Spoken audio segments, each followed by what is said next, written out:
Love, fire, and fate collide on a lonely ranch where one daring tease turns into a love that burns too bright to last. This is a story of passion, sacrifice, and heartbreak. Don't forget to like, subscribe, and share, and tell us where are you watching from. Let's get started. The wind that night carried dust from the ranch fields, swirling through the air like secrets refusing to settle. I stood by the barn door, hands tucked into my jacket, pretending I wasn't watching him. But I was. Every move he made. Every time he swung that rope, the way his muscles tensed under his shirt, the way his eyes caught the fading light of the sunset. Jake Carter. The cowboy I swore I'd never fall for. He wasn't the type to say much, but when he did, his words carried the weight of thunder and the warmth of whiskey. I'd been working at Carter Ranch for 6 months, trying to start over after leaving a city that chewed me up and spit me out. I came here to heal, not to feel. But Jake, he didn't play by my rules. That night, after a long day of fixing fences and training horses, he walked up to me, sweat on his forehead, hat tilted back just enough to reveal that smirk. I couldn't help it, I teased him.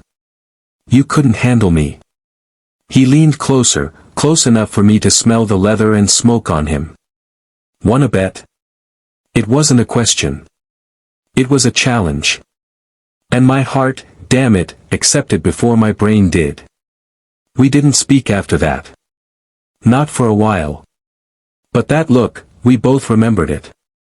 Every morning, when I'd see him tightening the saddle straps, or when our hands brushed while feeding the horses, there was something electric. Something forbidden. The ranch was owned by his father, an old cowboy named Roy Carter, who didn't trust outsiders, especially not me. He saw me as trouble. Maybe he was right. Jake tried to keep things professional, but one evening, after a storm rolled over the hills, I found myself trapped in the barn with him. The rain hit the roof like bullets, thunder shaking the ground.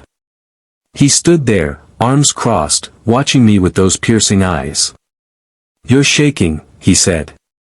I'm not, I lied. He smirked again, walking closer, every step echoing louder than the rain. You sure about that? I could feel his warmth before he even touched me. The air was thick, charged. I tried to step away, but the hay bales behind me didn't let me move. His hand brushed mine, slow, deliberate. Still think I couldn't handle you, he whispered. I didn't answer. I couldn't. He leaned in, his lips inches from mine, the storm outside roaring like it was cheering us on. And then, finally, he kissed me, soft at first, then hungry, like he'd been waiting all his life for that moment. The world stopped. After that night, everything changed. We were careful at first, stealing moments when no one was around. A brush of his hand when we passed in the stables, his jacket around my shoulders when the air turned cold, stolen kisses by the creek at midnight. But secrets don't stay buried long on a ranch. Roy found out. One evening, I walked into the kitchen and saw Jake standing there, his father's voice booming.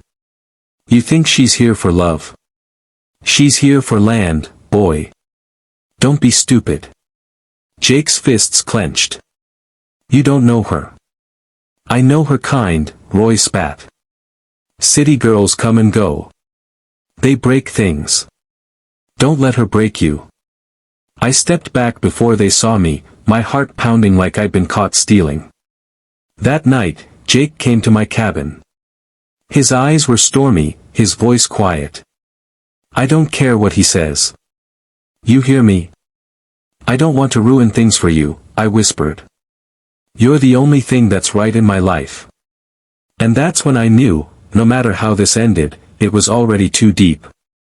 Weeks passed, and rumors spread.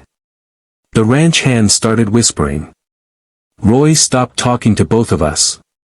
The pressure grew heavier every day, but the love, it only burned brighter. Until the fire. It was a dry summer night. The wind was wild, and the barn lanterns were flickering low. I was finishing my chores when I smelled smoke. Then I saw it, flames crawling up the wooden beams. "Jake!" I screamed. He came running from the stables, shouting orders, trying to free the horses. We worked side by side, choking on smoke, dragging animals out, coughing, crying, desperate. Then I heard it, the roof crack. He looked at me, and time froze. "Go," he yelled. "I'm not leaving you." He shoved me hard, just as the beam came crashing down between us. The fire swallowed him from sight. "Jake!" I screamed, over and over, but the flames roared louder. The last thing I saw was his hat, burning in the dirt. They pulled me out hours later. I woke up in the hospital, coughing smoke, skin blistered, heart in pieces. The ranch was half gone. Jake was gone too. Roy sat beside me, eyes red, his voice broken. He went back in. Said he couldn't leave without you. I couldn't breathe. My world went silent. They found him holding one of the horses, trying to guide it out. Both gone together. Weeks later, I stood by the ashes of the barn, the smell of smoke still clinging to the air. The sun was setting, and the land that once felt alive now looked like a ghost town. I closed my eyes and heard him again. "Wanna bet?" That smirk. That voice. That fire. I dropped to my knees, tears falling into the dirt. Some loves don't fade. They burn, bright, wild, and too fast. I rebuilt my cabin eventually. Roy softened. Sometimes he'd leave a mug of coffee on my porch before sunrise and walk away without a word. The ranch healed slowly, but the nights never did. Every evening, when the sun dipped behind the hills, I'd sit on the fence with his old hat on my lap. The one they found half-burned.